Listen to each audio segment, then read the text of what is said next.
Hi dears, broad വിത്ത് ഫാമിലിയുടെ മറ്റൊരു വീഡിയോയിലേക്ക് സ്വാഗതം. രാവിലെ എണീറ്റ് കുളിക്കലും ഭക്ഷണം കഴിക്കലൊക്കെ കഴിഞ്ഞിട്ട് ഇപ്പോൾ റെഡി ആയിക്കൊണ്ടിരിക്കുകയാണ്. സാധാരണ ദിവസങ്ങളിൽ കുളി കഴിഞ്ഞ് ഡ്രസ്സ് ചേഞ്ച് ചെയ്യാനായിട്ട് ആളിങ്ങനെ സമാധാനത്തോടെ ഇരുന്ന് തരലൊന്നും ഇല്ല കേട്ടോ. ഇന്നിപ്പോൾ ഷൂ ഒക്കെ പുറത്ത് വെച്ചിരിക്കുമ്പോൾ തന്നെ ആൾക്ക് മനസ്സിലായിട്ടുണ്ട് എങ്ങോട്ടോ പോകാനുള്ള പരിപാടിയാണെന്ന്. അതിൻ്റെ ഒരു സന്തോഷത്തിലാണ് ഇപ്പോൾ ഡ്രസ്സ് ചേഞ്ച് ചെയ്യാനായിട്ട് ഇപ്പോൾ ഒതുങ്ങി ഇരുന്ന് തരുന്നത്. ഡ്രസ്സ് ചേഞ്ച് ചെയ്ത് കഴിഞ്ഞ് പുറത്തോട്ട് ഇറങ്ങിയതും അച്ചച്ചനെയാണ് ആദ്യം കണ്ടത്. അച്ചച്ചയ്ക്ക് ബായ് പറയുന്നത് കണ്ടോ? അത് കഴിഞ്ഞപ്പോൾ അടുത്തതായിട്ട് ബായ് പറയാൻ പോണത് അച്ചമ്മയ്ക്കാണ്. അച്ചമ്മ ഉണ്ടായിരുന്നത് അടുക്കളയിലാണ്. അച്ചമ്മയോട് ടാറ്റ പറയുമ്പോഴത്തേനും ബാക്കിലൂടെ ഏട്ടനും ഫ്രണ്ട്സും കൂടെ മുകളിലേക്ക് കയറി പോകുന്നത് കണ്ടു. അവരോടും ബായ് പറയാൻ ആൾ മറന്നില്ല കേട്ടോ. എന്തായാലും എങ്ങോട്ടോ പോവുകയാണെന്നുള്ളത് ആൾക്ക് മനസ്സിലായതുകൊണ്ട് തന്നെ വളരെ സന്തോഷത്തോടെയാണ് എല്ലാവരോടും ടാറ്റ പറയുന്നത്. പോവുമ്പോഴുള്ള ചിരിയും കളിയൊന്നും തിരിച്ചു വരുമ്പോൾ ഉണ്ടാവില്ലല്ലോ എന്നുള്ള ടെൻഷനിലാണ് നമ്മൾ വീട്ടിൽ നിന്ന് ഇറങ്ങുന്നത്. കാരണം നമ്മളിപ്പോൾ പോകുന്നത് മോന് 1.5 വയസ്സിൻ്റെ വാക്സിൻ എടുക്കാനായിട്ടാണ്. പുതുപ്പരിയാരം കുടുംബാരോഗ്യ കേന്ദ്രത്തിലാണ് നമ്മൾ പോയത്. അവിടെ നമുക്ക് ഏകദേശം 1 മണിക്കൂറിൽ കൂടുതലൊക്കെ വെയിറ്റ് ചെയ്യേണ്ടതായിട്ടും വന്നു. അതിനെക്കുറിച്ച് കുറച്ച് കാര്യങ്ങൾ പറയാനുണ്ട്, അത് ഞാൻ വഴിയേ പറയാം.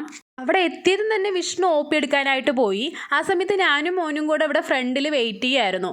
കുറേ കുഞ്ഞുമക്കൾ ഉണ്ടായിരുന്നു കേട്ടോ. അവരൊക്കെ ഇതിൻ്റെ കറക്റ്റ് ഓപ്പോസിറ്റ് സൈഡിലായിട്ടൊക്കെയാണ് ഇരിക്കുന്നുണ്ടായിരുന്നത്.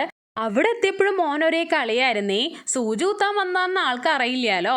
ഇടയ്ക്കിടയ്ക്ക് ഓരോ കുട്ടികളുടെ കരച്ചിലൊക്കെ കേൾക്കുന്നുണ്ടെങ്കിലും അടുത്തത് ഞാനും കരയാനുള്ളതാണെന്ന് പാവം അറിയുന്നില്ലല്ലോ. മുൻപത്തെ വാക്സിനൊക്കെ എടുക്കാൻ പോയപ്പോൾ ഇത്രയും സമയം വെയിറ്റ് ചെയ്യേണ്ടതായിട്ട് വന്നിട്ടില്ല. OP പെട്ടെന്ന് തന്നെ എടുക്കാൻ പറ്റി. ഇന്നിപ്പോൾ 1 മണിക്കൂറൊക്കെ വിഷ്ണുവിന് ക്യൂ നിൽക്കേണ്ടി വന്നു. കുഞ്ഞുമക്കളുടെ വാക്സിൻ എടുക്കാനായിട്ടുള്ളവർക്ക് സെപ്പറേറ്റ് ക്യൂ ആണ്. ഒരുപാട് സമയം നിൽക്കേണ്ടതില്ലെങ്കിലും ഇന്ന് ആ ക്യൂ തന്നെ ഒരുപാടുണ്ടായിരുന്നു. 45 ദിവസം പ്രായമുള്ള കുട്ടികൾ മുതൽ അവിടെ വാക്സിൻ എടുക്കാൻ ഉണ്ടായിരുന്നേ. അവരും ഇതുപോലെ ഒരുപാട് സമയം വെയിറ്റ് ചെയ്തിട്ടാണ് ഈ ദിവസം വാക്സിൻ എടുത്തത്. വാക്സിൻ എടുക്കാനായിട്ട് പോകുമ്പോൾ കുടുംബാരോഗ്യ കേന്ദ്രത്തിലോ ഹെൽത്ത് സെൻ്ററിലൊക്കെ ആണെങ്കിലും OP എടുക്കണം എന്നുള്ളത് നിങ്ങളുടെ എവിടെയും ഉണ്ടോ എന്നുള്ളതൊന്ന് കമൻറ്റ് ചെയ്യണേ. കാരണം ഇവിടെ OP എടുക്കാൻ മാത്രമേ പറയാറുള്ളൂ, ഡോക്ടറെ കാണിക്കാൻ പറയാറില്ല. അപ്പം എന്തിനാണ് ഈ OP എടുക്കണമെന്നുള്ളത് എനിക്ക് ഇനിയും മനസ്സിലായിട്ടില്ല. ഞാൻ നേരത്തെ പറഞ്ഞിരുന്നല്ലോ, ഇതിന് മുമ്പത്തെ വാക്സിനൊക്കെ എടുക്കാൻ പോയ സമയത്ത് ഇത്രയും സമയമൊന്നും വെയിറ്റ് ചെയ്യേണ്ടതായിട്ട് വന്നിട്ടില്ല. അരമണിക്കൂറിൽ തന്നെ നമ്മൾ വാക്സിൻ എടുത്ത് തിരിച്ചു വന്നിട്ടുണ്ട്. അപ്പോഴും OP എടുക്കലുണ്ട്, ഡോക്ടറെ കാണിക്കാതെ ഇങ്ങനെ വാക്സിൻ എടുത്ത് തിരിച്ചു വരലാണ് പതിവ്. പക്ഷേങ്കിൽ ഇന്ന് 1 മണിക്കൂറിൽ കൂടുതൽ അവിടെ നിൽക്കേണ്ടി വന്നു. അതുപോലെ തന്നെ നല്ല ചൂടുള്ള ഒരു ദിവസവുമായിരുന്നു. ഇത് കുറച്ച് ദിവസം മുൻപത്തെ ഒരു വീഡിയോ ആണ്.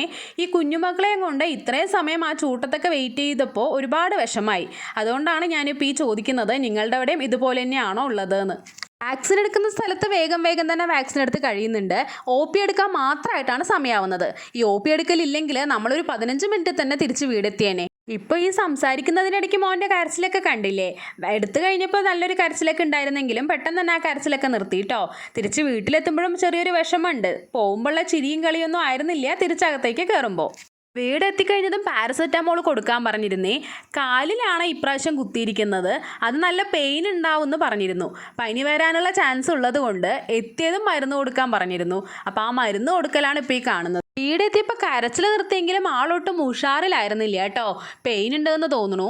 പിന്നെ ഞാൻ നേരത്തെ OPയുടെ കാര്യം പറഞ്ഞിരുന്നല്ലോ, അതിൽ 45-ാമത്തെ ദിവസത്തെ വാക്സിനാണ് എടുക്കാൻ വരുന്നത് എന്നുണ്ടെങ്കിൽ അവർ OP എടുത്ത ശേഷം ഡോക്ടറെ കാണിക്കണം എന്ന് അവിടെ പറയുന്നുണ്ടായിരുന്നു കേട്ടോ. അത് കഴിഞ്ഞുള്ള വാക്സിനുകൾക്കൊന്നും ഡോക്ടറെ കാണിക്കേണ്ട ആവശ്യമില്ല. OP മാത്രം എടുത്തിട്ട് നമ്മൾ ഡയറക്റ്റ് വാക്സിൻ എടുക്കാനായിട്ട് കയറിയാൽ മതി എന്നാണ് അവിടെ പറയുന്നത്. വാക്സിൻ എടുക്കാനായിട്ട് കയറുമ്പോഴും OP നമ്പറൊന്നും അവിടെ ചോദിക്കാറുമില്ല കേട്ടോ. അകത്തേക്ക് കടത്തിവിടാനായിട്ട് ഫ്രണ്ടിൽ ആശാ വർക്കേഴ്സ് നിൽക്കുന്നുണ്ടാവുമല്ലോ, അവർ മാത്രമാണ് OP എടുത്തോ എന്നുള്ളത് കൺഫേം ചെയ്തിട്ട് നമ്മളെ അകത്തേക്ക് കയറ്റി വിടുള്ളൂ. അവിടെ മാത്രമാണ് ഈ OP കാണിക്കേണ്ട ആവശ്യമുള്ളൂ. അവിടെയുള്ള രജിസ്റ്ററിലൊക്കെ നമ്മളുടെ ഈ വാക്സിൻ ബുക്ക് നോക്കിയിട്ടാണ് അതിനകത്ത് എൻ്റർ ചെയ്ത് വെക്കുന്നത്.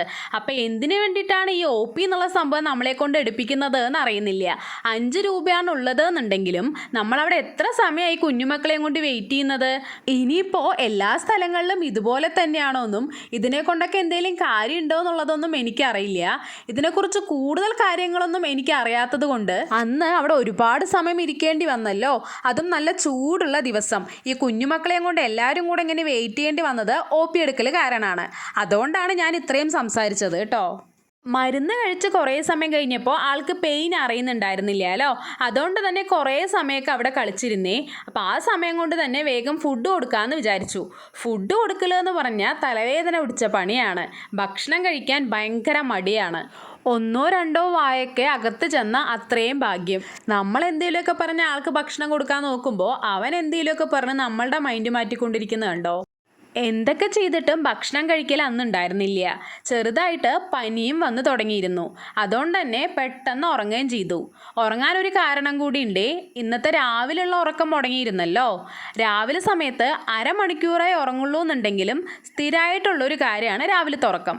അത് ഒഴിവായത് കൊണ്ട് തന്നെ ഉച്ച സമയമായപ്പോൾ ആൾ പെട്ടെന്ന് തന്നെ ഉറങ്ങി. ഉറങ്ങി എണീറ്റ സമയത്ത് നല്ല ചൂടുണ്ടായിരുന്നെങ്കിലും അധികം വാശിയൊന്നും ഇല്ലാതെ തന്നെ ആൾ എണീറ്റു. സൂചി കുത്തിയത് കാലിലാണ് എന്ന് പറഞ്ഞിട്ട് എനിക്ക് കാണിച്ചു തരികയാണേ. ഉറക്കം കഴിഞ്ഞ് എണീറ്റപ്പോഴും ആദ്യം സൂചിയുടെ കാര്യമാണ് ആൾക്ക് ഓർമ്മ വന്നിരിക്കുന്നത്. 3 മണി സമയമൊക്കെ ആയപ്പോഴാണ് ആളിപ്പോൾ ഉറക്കെണീറ്റ് വന്നിരിക്കുന്നത്. ഉച്ചയ്ക്ക് ഭക്ഷണമൊന്നും കഴിക്കാതെയാണല്ലോ കിടന്നത്. അതുകൊണ്ട് കുറച്ച് പാല് കാച്ചി കൊടുത്തതാണ്. പാൽക്കുപ്പി എടുത്തു കഴിഞ്ഞാൽ ആൾക്ക് അച്ചമ്മ തന്നെ കൊടുക്കണം. അവനത് നിർബന്ധമാണേ. രാവിലത്തെ ബ്രേക്ക്ഫാസ്റ്റ് കഴിഞ്ഞ് 9:30-10 മണി സമയത്താണ് ആൾ ഉറങ്ങാറുള്ളത്. മാക്സിമം അരമണിക്കൂറേ ഉറങ്ങുള്ളൂ. ഉറക്കെണീറ്റ് വന്നാൽ കുറച്ച് പാല് നമ്മൾ എപ്പോഴും കൊടുക്കാറുണ്ട്. അത് അച്ചമ്മ തന്നെ കൊടുക്കണം എന്ന് ആൾക്ക് നിർബന്ധമാണ്. വേറെ ആര് കൊടുത്താലും വാശി പിടിച്ച് കരച്ചിലാണ്. ബോട്ടിലെടുത്ത് അച്ചമ്മയുടെ കയ്യിൽ കൊടുത്ത് ഈ സോഫയിൽ കയറിയിരുന്ന് ഇങ്ങനെ തന്നെ കുടിക്കണം. ഇപ്പോൾ ഈ പാല് ഫുള്ളായിട്ട് കുടിക്കാനും ആൾക്ക് താല്പര്യമില്ല കേട്ടോ. അതെങ്ങനെ ഒഴിവാക്കുക എന്നുള്ള വഴി നോക്കിക്കൊണ്ടിരിക്കുകയാണ് ആള്. അതുകൊണ്ടാണ് ഇപ്പം ഈ ന്യൂസ് പേപ്പർ എടുത്തിട്ട് കാര്യമായിട്ട് വായിച്ചുകൊണ്ടിരിക്കുന്നത്. കണ്ടാൽ തോന്നും ആളിപ്പോൾ എല്ലാം വായിക്കുകയെന്ന്. തലകീഴായിട്ടാണ് പിടിച്ചിരിക്കുന്നത് കണ്ടോ. ഇപ്പോഴത്തെ ഈ പാല് കുടിക്കലും അങ്ങനെ പകുതിയിൽ ഉപേക്ഷിച്ചു. ഇന്നിപ്പോൾ അധികം ഭക്ഷണമൊന്നും കഴിച്ചിട്ടേ ഇല്ല. നമ്മൾ 9:45 10 മണിക്കുള്ളിൽ തന്നെ രാവിലെ വീട്ടിൽ നിന്ന് ഇറങ്ങിയിരുന്നു. തിരിച്ചെത്തിയിട്ട് മോനും മരുന്ന് കൊടുത്തത് 12 മണിക്കാണ്. അപ്പോൾ 6 മണിക്കൂർ കഴിഞ്ഞിട്ടാണല്ലോ അടുത്ത ഡോസ് കൊടുക്കാൻ പറ്റുള്ളൂ. മരുന്ന് കൊടുത്തിട്ട് കുറച്ച് സമയം ആയതുകൊണ്ട് തന്നെ കാല് വേദന പറഞ്ഞു തുടങ്ങിയിരുന്നു. കൂടെ തന്നെ നല്ല ചൂടും വന്നു. അതുകൊണ്ട് തന്നെ ഈ സമയമാകുമ്പോഴത്തേനും ആളുടെ ഉഷാറൊക്കെ പോയിട്ട് ചെറുതായിട്ട് ഇങ്ങനെ വാശിയൊക്കെ തുടങ്ങി. കരച്ചിലൊക്കെ തുടങ്ങിയപ്പോൾ അത് മാറാനായിട്ട് അവനെയും കൊണ്ട് പുറത്തോട്ട് ഇറങ്ങിയതാണ്. സാധാരണ ദിവസങ്ങളിൽ വൈകുന്നേരം ഈ സമയത്തൊക്കെ ഇവിടെ നടക്കലാണ് പതിവ്. ഇന്നിപ്പോൾ നടക്കണില്ല എന്ന് മാത്രമല്ല ചെറിയ കരച്ചിലും ഉണ്ട്. കുറച്ച് സമയം കഴിഞ്ഞപ്പോൾ ഓഫീസിൽ നിന്ന് അച്ഛൻ വന്നു. അപ്പോൾ എൻ്റെ കയ്യിൽ നിന്ന് നേരെ അച്ഛൻ്റെ മേത്തോട്ട് ചാടി. അച്ഛനെ കണ്ടപ്പോൾ കുറച്ച് സന്തോഷമൊക്കെ ആയിട്ടോ. വീട്ടിനകത്ത് കയറാതെ ഈ റോഡിലൂടെ നടന്നു തന്നെ എങ്ങനെയൊക്കെയോ 6 മണിയാക്കി. സാധാരണ വൈകുന്നേരങ്ങളിൽ നടക്കാൻ ഇറങ്ങിയാൽ 6 മണി 6:30 വരെയൊക്കെ ഇവിടെ നന്നായി കളിച്ചിട്ടാണ് അകത്തേക്ക് കയറല്. അകത്ത് കയറി കുളിയൊക്കെ കഴിഞ്ഞിട്ടാണ് പിന്നെ ഭക്ഷണം കഴിക്കലുള്ളത്. ഇന്നിപ്പോൾ ചൂടുള്ളതുകൊണ്ട് മേക്കഴുകാൻ പാടില്ലല്ലോ. അതുകൊണ്ട് തന്നെ അകത്ത് കയറിയതും കുറച്ച് ഫുഡ് ഉണ്ടാക്കി കൊടുത്തു. ഉച്ചയ്ക്ക് തന്നെ നേരെ ഭക്ഷണമൊന്നും കഴിച്ചിട്ടില്ലല്ലോ. കാല് വേദനയുള്ളതുകൊണ്ടും ചൂടുള്ളതുകൊണ്ടും വീടിനകത്ത് കയറിയപ്പോൾ തന്നെ ചെറിയ വാശിയും കരച്ചിലൊക്കെ ഉണ്ട് കേട്ടോ. അതുകൊണ്ട് തന്നെ ഇപ്പോഴും ഈ കുറുക്കുണ്ടാക്കിയത് 1-2 വായൊക്കെ ആൾ കഴിച്ചുള്ളൂ. അത് കഴിഞ്ഞിട്ടാണ് മരുന്ന് കൊടുത്തത്. മരുന്ന് കൊടുത്ത് കുറച്ച് സമയം കഴിഞ്ഞിട്ടാണ് ആളൊന്ന് ഉഷാറായി വന്നത്. ഉച്ചയ്ക്കും ഭക്ഷണം കഴിച്ചിരുന്നില്ല. നേരത്തെ കുറുക്കുണ്ടാക്കി കൊടുത്തപ്പോഴും 1-2 വായേ കഴിച്ചിരുന്നുള്ളൂ. അതുകൊണ്ട് തന്നെ നമ്മൾ കഴിക്കേണ്ട സമയമായപ്പോൾ ആൾക്കൂടെ ഒരു ദോശ ഉണ്ടാക്കിയിട്ട് കൊടുത്തു നോക്കിയതാണ്. മരുന്ന് കൊടുത്ത് കുറച്ച് സമയം ആയതുകൊണ്ട് തന്നെ കാലിൽ വേദന ആൾക്ക് പറയുണ്ടായിരുന്നില്ല തോന്നുന്നു. അതുപോലെ തന്നെ ചൂടും നന്നായിട്ട് കുറഞ്ഞിട്ടുണ്ട്. വൈകുന്നേരം മേക്കഴുകി കൊടുത്തിട്ടൊന്നുമില്ല കേട്ടോ. ജസ്റ്റ് കൈമുഖമൊക്കെ ഒന്ന് കഴുകിയിട്ട് ഡ്രസ്സ് മാറ്റി കൊടുക്കുക മാത്രമാണ് ചെയ്തത്. റൂമിലെത്തിയപ്പോൾ രാത്രി ഏട്ടനും അനിയനും കൂടെയുള്ള കളി കണ്ടോ. സാധാരണ ദിവസങ്ങളിലാണെങ്കിൽ ഇങ്ങനെ ഒരു സൈഡ് ഇരുന്നുള്ള കളിയൊന്നും ഇല്ല കേട്ടോ. മൊത്തം വലിച്ചിടലും ഓടലും ചാടലും ഒക്കെയാണ്. ഇന്നിപ്പോൾ ആൾക്ക് ഉഷാറില്ലാത്തത് കൊണ്ട് തന്നെ ചെറിയ കരച്ചിലൊക്കെ ആയിട്ടാണ് അവിടെ ഇരിക്കുന്നത്.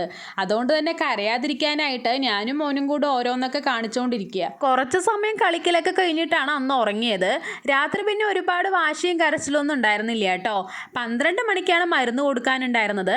അപ്പം ഞാൻ ഉറക്കത്തുനിന്ന് എണീപ്പിച്ച് മരുന്ന് കൊടുത്തു. ഇപ്പം ഈ കാണുന്നത് പിറ്റേ ദിവസം രാവിലെ എണീറ്റ് വന്നപ്പോൾ ഉള്ളതാണ്. രാവിലെ എണീറ്റ് വരുമ്പോഴത്തേനും തന്നെ ചൂടുണ്ടായിരുന്നില്ല. കാലുവേദനയും ആൾക്ക് വിട്ടിരുന്നു. പിന്നെ സാധാരണ പോലെ തന്നെ കളിക്കാനും തുടങ്ങിയിരുന്നു കേട്ടോ. മോൻ്റെ വാക്സിനേഷൻ ഡേറ്റ് വിശേഷങ്ങളടങ്ങിയ ഈ വീഡിയോ ഇഷ്ടപ്പെട്ടാൽ ലൈക്ക് ചെയ്യാൻ മറക്കല്ലേ. കൂടെ തന്നെ നമ്മളുടെ വീഡിയോ ആദ്യമായിട്ട് കാണുന്നവരുണ്ടെങ്കിൽ ഒന്ന് സബ്സ്ക്രൈബ് ചെയ്ത് സപ്പോർട്ട് കൂടെ ചെയ്യൂ കേട്ടോ.